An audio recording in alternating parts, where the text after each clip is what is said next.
Hello friends, income tax के cases की series में आज जो केस हम लोग डिस्कस करेंगे उस केस का नाम है principal commissioner of income tax versus BMO advisors private limited. ये केस 451 आईटीआर पेज नंबर 389 पर रिपोर्ट हुआ। मैटर दिल्ली हाई कोर्ट ने डिसाइड किया।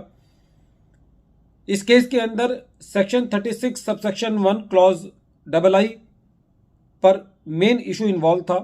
Section 36 subsection 1 clause I payment true of bonus and commission to the employees के बारे में बात करता है। प्रेजेंट केस के अंदर एसएससी जो कि एक प्राइवेट लिमिटेड कंपनी है, उसने अपने डायरेक्टर्स को बोनस पे किया।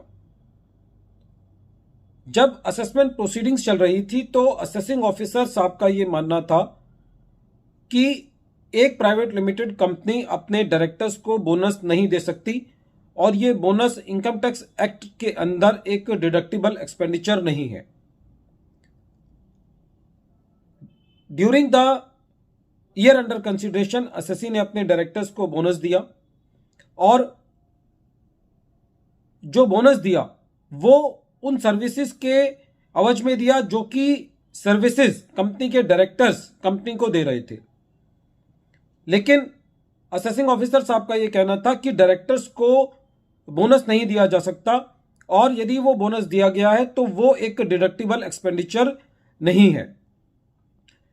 एसएससी का अपने सबमिशंस में यह कहना था कि पिछले सालों के अंदर भी एसएससी का सेम इशू पर एडिशन किया गया है और आगे फॉरम्स पर अपीलेट अथॉरिटी के सामने एसएससी को सेम पॉइंट पर रिलीफ मिल चुका है। लेकिन इसके बावजूद भी असेसिंग ऑफिसर का यह कहना था कि प्रिंसिपल ऑफ रेस जुडिकेटा और principle of estoppel income tax की प्रोसीडिंग्स में नहीं लागू होता और इसलिए उन्होंने बोनस को एसएससी की इनकम में एड बैक कर दिया। जब यह मैटर दिल्ली हाई कोर्ट के पास गया तो दिल्ली हाई कोर्ट का यह कहना था इस बारे में कि कहीं पे भी इनकम टैक्स एक्ट के अंदर यह प्रोविजन नहीं है कि एक प्राइवेट लिमिटेड कंपनी अपने डायरेक्टर्स को बोनस नहीं दे सकती। यदि डायरेक्टर्स ने सर्विसेज प्रोवाइड की हैं और उन सर्विसेज की अवज में एसएससी कंपनी के डायरेक्टर्स को बोनस दिया गया है तो यह एक डिडक्टिबल एक्सपेंडिचर है।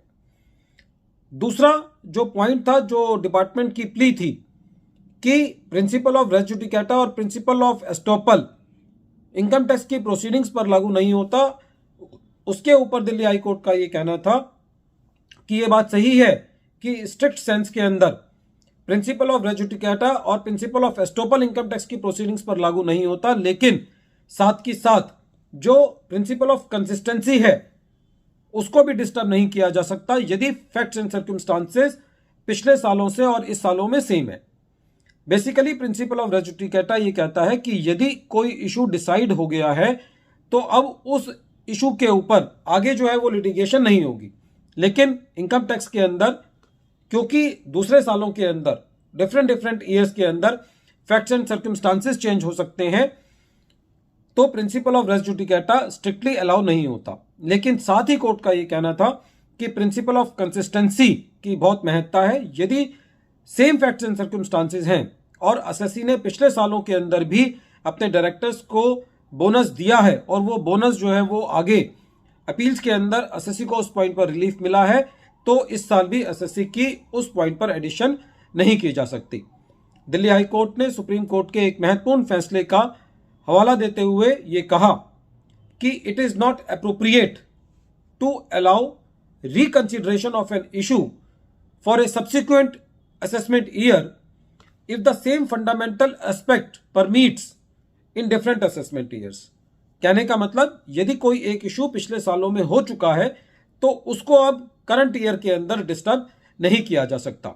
जो सुप्रीम कोर्ट की साइटेशन है उस केस का नाम है CIT versus Excel industries limited 2013 358 ITR page number 295।